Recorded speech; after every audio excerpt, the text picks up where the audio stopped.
असां सां गॾु आहे बरकत अली बिरोही जो हिकिड़ो तमामु वेझो ऐं क्लोज़ ऐं प्यारो शागिर्द।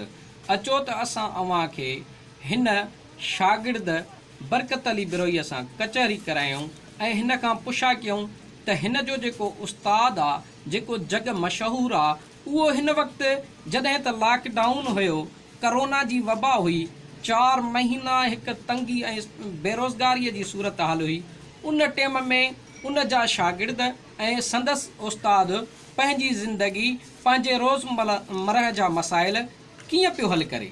अञा ॾे अहिड़ो को कमु हुजे जो असांखे बि फ़ाइदो ॾेई वञे ऐं असां बि हुन सां पिया ईअं गॾिजाणी में थींदा रहूं ऐं असांखे सपोर्ट बि कयो वञे। असां उहे था चऊं त असांखे जेके 4-5 ॼणा जेके चैनल्स जा डायरेक्टर हूंदा आहिनि ऐं उस्ताद के कुझु अहिड़ा बि नुमाइंदा आहिनि, कुझु दोस्त बि आहिनि, असां उन्हनि खे बि तव्हां था करणु था चाहियूं असां सां कुझु माना गॾिजाणी थी वञे, असांखे सपोर्ट कयो वञे। असां जीअं वधीक अञा बि जीअं सिंधी में असां 4 चांद एक्स्ट्रा लॻाए सघूं था। असांखे मज़ो ईंदो हिते तव्हांजी सिंध आहे, प्यारो सिंध आहे, ऐं असां बि कुझु 4 चांद एक्स्ट्रा लॻाइण था चाहियूं। असांखे हेल्प खपे, असांखे इंस्टेंट टैलेंट जी ज़रूरत आहे ऐं असांखे माना टैलेंट ॾेखारणी आहे पंहिंजी सिंधी जे नाले। असांखे हिकिड़ो मौक़ो ॾेखारिणो आहे।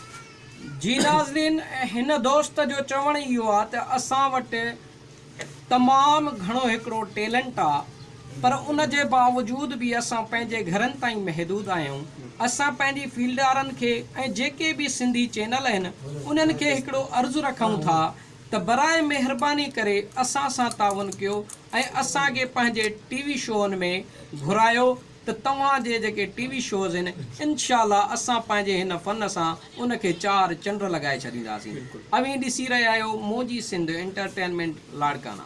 अव्हां जो बि बरकत अली बिरोही। अचो त अव्हां खे असां पंहिंजे हिन महिमान सां अॼु कचहरी करायूं।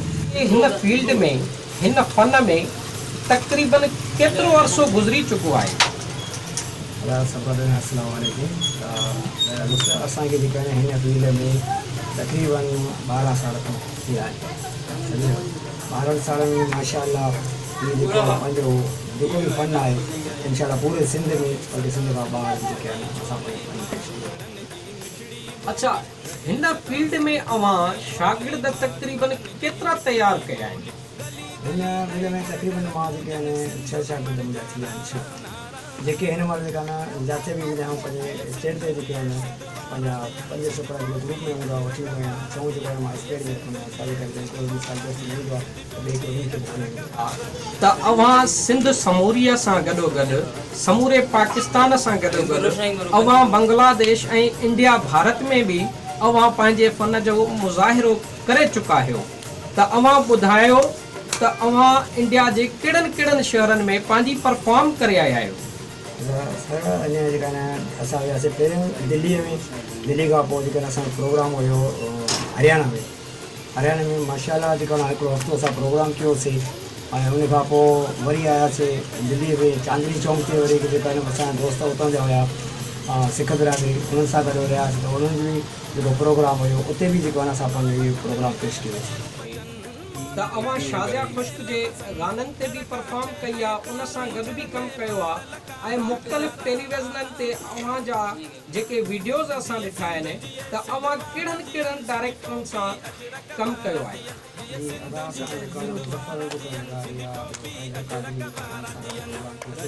शादिया ख़ुश्क में जेको गाना बजाना मशहूरु हुयो उनमें जेके आहिनि असां बाक़ाइदा सां जल्दी डेवलप करे ऐं जेके रिकॉर्ड जे ज़रिए पेश कयोसीं।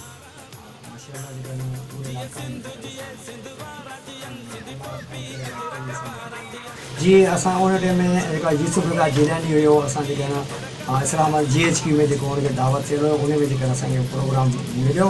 उन में जेको आहे न पंहिंजो आइटम जेको आहे मोर थोतुलियो कयो। उन में जेके आहिनि असांजा जेके आहिनि गर्लिस जेके हुई 13 गर्लिस हुयासीं, 14 असां छोकिरा हुयासीं, पूरो ग्रुप ठाहे असां यूसुफ जिलानी असां स्कूल में जेको आहे पटेवाला जेको आहे असांजे जेको आहे वधाए 6000 पघार स्कूल प्राइमरी स्कूल आहे। हाणे मूंखे इहा ई त जेको असां शादी बैरातनि में प्रोग्राम कंदा आहियूं त उन में जेके आहिनि असांजे जेको बाक़ी जेके असां पहुचे जेको असांजे बैलेंस को बि न आहे, छो जो असां मज़दूर आहियूं, टाइम ते कमाईसीं। उहे माशाअल्लाह वञी मथे मंज़िल ते पहुता आहिनि, असां जेके आहिनि उते जे उते आहियूं। पर अलाह मालिक आहे त असां बि जेके पंहिंजे हिन फ़न मां इंशाअल्लाह अलाह ताला तव्हांजी दुआउनि सां ऐं असां सिंध अमर जी दुआउनि सां जेके अलाह ताला सां जी नाज़रीन, अव्हां ॾिठो जग मशहूरु ही दोस्त असांजो लाड़काणे जो आहे, असां बि सुञाणियूं ऐं ही दोस्त जेको आहे तक़रीबन मुख़्तलिफ़ मुल्कनि में पंहिंजी परफॉर्म करे चुको आहे। पर हिन जो चवणु इहो ई आहे त असांजी सार नथी लधी वञे, जंहिंजे करे अॼु असां माली हिसाब सां पंहिंजो हिकिड़ो जेको वक़्तु आहे तंग गुज़ारियूं था। सो हिन दोस्त जूं इहे ॻाल्हियूं अव्हां बि ॿुधियूं ऐं असां बि ॿुधियूं। अचो त हाणे हिन दोस्त खां इहो था पुछूं त अव्हां मुंहिंजी सिंध न्यूज़ तां दोस्तनि ताईं कहिड़ो मैसेज ॾींदव? सभिनी दोस्तनि खे जेके बि असांजा जेके ॾिसनि था ऐं जेके प्रोग्राम ॾिसनि था, असांजे सभिनी दोस्तनि खे चवंदा त मुंहिंजी सिंध सां बहितरीन में बहितरीन जेको तव्हां महिरबानी करे ऐं हुन सां हथु वधि ॾेई ऐं जेका बि ॻाल्हियूं मुहाड़ियूं हुजनि पाण सिंध में उहे जेके आहिनि तव्हां खे ॿुधाई तावन करणु। ही हुयो बरकत अली बिरोई, मुंहिंजी सिंध जो अॼोको महिमान। ॾिसंदा रहो मुंहिंजी सिंध न्यूज़ एंटरटेनमेंट चैनल।